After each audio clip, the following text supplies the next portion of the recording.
लेख में निहित किसी भी जानकारी, सामग्री, गणना की सटीकता या विश्वसनीयता की गारंटी नहीं है। विभिन्न माध्यमों, ज्योतिषियों, पंचांग, प्रवचनों, मान्यताओं, धर्म ग्रंथों से संग्रहित कर ये जानकारी आप तक पहुंचाई गई है। हमारा उद्देश्य महज आप तक सूचना पहुंचाना है। इसके उपयोगकर्ता इसे महज सूचना समझकर ही ले। इसके अतिरिक्त इसके किसी भी उपयोग की जिम्मेदारी स्वयं उपयोगकर्ता की ही रहेगी। नमस्कार दोस्तों, स्वागत है आप सबका आपके चैनल जी जायसवाल यूट्यूब स्टोरी पर। दोस्तों, आज हम लेकर के आए हैं सिंहासन बत्तीसी की 20वीं कहानी, ज्ञानवती पुतली की कथा। आइए दोस्तों, हम आगे बढ़ते हैं और जानते हैं इस कहानी के बारे में। लेकिन दोस्तों, आगे बढ़ने से पहले आप इस चैनल में नए हैं तो प्लीज़ इसे सब्सक्राइब कर लें। वीडियो को अंत तक देखिए। हमारा यह वीडियो आपको कैसा लगा कमेंट बॉक्स में ज़रूर बताइए। आइए हम आगे बढ़ते हैं और ज्ञानवती पुतली की कथा जानते हैं। दोस्तों, 20वीं पुतली ज्ञानवती ने जो कथा सुनाई वह इस प्रकार है। राजा विक्रमादित्य सच्चे ज्ञान के बहुत बड़े पारखी थे तथा ज्ञानियों की बहुत कद्र करते थे। उन्होंने अपने दरबार में चुन चुनकर विद्वानों, पंडितों, लेखकों और कलाकारों को जगह दे रही थी तथा उनके अनुभव और ज्ञान का भरपूर सम्मान करते थे।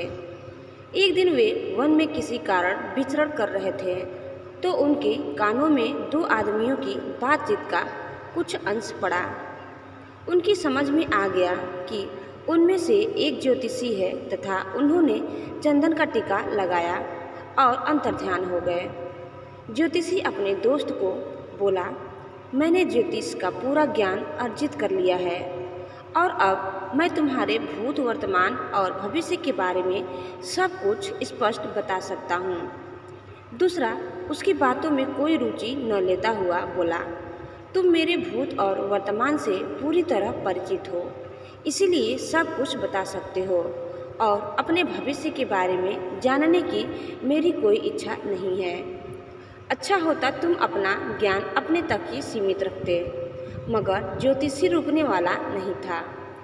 वह बोला, इन बिखरी हुई हड्डियों को देख रहे हैं। मैं इन हड्डियों को देखते हुए बता सकता हूँ कि ये हड्डियाँ किस जानवर की है तथा जानवर के साथ क्या क्या बीता। लेकिन उसके दोस्त ने फिर भी उसकी बातों में अपनी रुचि नहीं जताई। तभी ज्योतिषी की नज़र जमीन पर पड़े पद चिन्हों पर गई। उसने कहा, ये पद चिन्ह किसी राजा के हैं और सत्यता की जांच तुम खुद कर सकते हो। ज्योतिष के अनुसार राजा के पाँव में ही प्राकृतिक रूप से कमल का चिन्ह होता है जो यहाँ स्पष्ट नजर आ रहा है। उसके दोस्त ने सोचा कि सत्यता की जांच कर ही लिया जाए, अन्यथा यह ज्योतिषी बोलता ही रहेगा। पद चिन्हों का अनुसरण करते करते वे जंगल में अंदर जाते गया। जहाँ पद चिन्ह समाप्त होते थे वहाँ कुल्हाड़ी लिए एक लकड़हारा खड़ा था तथा कुल्हाड़ी से एक पेड़ काट रहा था। ज्योतिषी ने उसे अपने पाँव दिखाने को कहा। लकड़हारे ने अपने पाँव दिखाए तो उसका दिमाग चकरा गया। लकड़हारे के पाँव पर प्राकृतिक रूप से कमल के चिन्ह थे। ज्योतिषी ने जब उससे उसका असली परिचय पूछा तो वह लकड़हारा बोला कि उसका जन्म से ही एक लकड़हारे के घर हुआ है तथा वह कई पुश्तों से यही काम कर रहा है। ज्योतिषी सोच रहा था कि वह राजकुल का है तथा किसी परिस्थितिवश लकड़हारे का काम कर रहा है।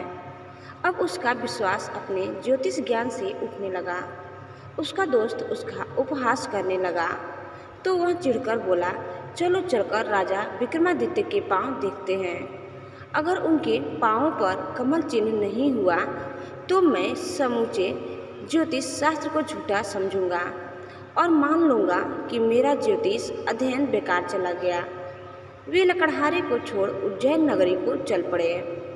काफ़ी चलने के बाद राजमहल पहुँचे। राजमहल पहुंचकर उन्होंने विक्रमादित्य से मिलने की इच्छा जताई।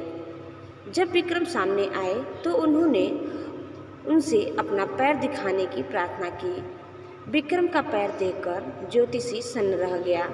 उनके पाँव भी साधारण मनुष्य के पाँव जैसे थे। उन पर वैसे ही खाड़ी तिरछी रेखाएं थीं। कोई कमल चिन्ह नहीं था। ज्योतिषी को अपने ज्योतिष ज्ञान पर नहीं बल्कि पूरे ज्योतिष शास्त्र पर संदेह होने लगा। वह राजा से बोला, ज्योतिष शास्त्र कहता है कि कमल चिन्ह जिसके पाँव में मौजूद हो वह व्यक्ति राजा ही है, मगर यह सरासर असत्य है। जिसके पाँव पर मैंने ये चिन्ह देखे वह पुश्तैनी लकड़हारा है। दूर दूर तक उसका संबंध किसी राजघराने से नहीं है। पेट भरने के लिए जी तोड़ मेहनत करता है तथा हर सुख सुविधा से वंचित है। दूसरी ओर आप जैसा चक्रवर्ती सम्राट है, जिसके भाग्य में भोग करने वाली हर चीज़ है, जिसकी कीर्ति दूर दूर तक फैली हुई है। आपको राजाओं का राजा कहा जाता है, मगर आपके पाँव में ऐसा कोई चिन्ह मौजूद नहीं है। राजा को हंसी आ गई और उन्होंने पूछा, क्या आपका विश्वास आपके ज्ञान तथा विद्या पर से उठ गया? ज्योतिषी ने जवाब दिया, बिल्कुल, मुझे अब रत्ती भर भी विश्वास नहीं रहा। उसने राजा से नम्रतापूर्वक विदा लेते हुए अपने मित्र से चलने का इशारा किया। जब वह चलने को हुआ तो राजा ने उसे रुकने को कहा। दोनों ठिठकाकर रुक गए। विक्रम ने एक चाकू मंगवाया तथा पैरों के तलों को खुरचने लगा। खुरचने पर तलों की चमड़ी उतर गई और अंदर से कमल के चिन्ह स्पष्ट हो गए। ज्योतिषी को हतप्रभ देख विक्रम ने कहा, हे ज्योतिषी महाराज, आपके ज्ञान में कोई कमी नहीं है, लेकिन आपका ज्ञान तब तक अधूरा रहेगा जब तक आप अपने ज्ञान की डींगे हाँकेंगे और जब तक उसकी जांच करते रहेंगे। मैंने आपकी बातें सुन ली थी और मैं ही जंगल में लकड़हारे के भेष में आपसे मिला था। मैंने आपकी विद्वता की जांच के लिए अपने पाँव पर ढाल खाल चढ़ा ली थी ताकि कमल की आकृति ढक जाए। आपने जब कमल की आकृति नहीं देखी तो आपका विश्वास ही अपनी विद्या से उठ गया। यह अच्छी बात नहीं है। ज्योतिषी समझ गया राजा क्या कहना चाहते हैं। उसने तय कर लिया कि वह सच्चे ज्ञान की जांच के भौड़े तरीकों से बचेगा तथा बड़बोलेपन से परहेज करेगा।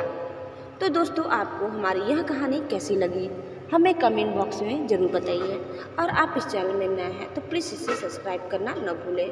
धन्यवाद।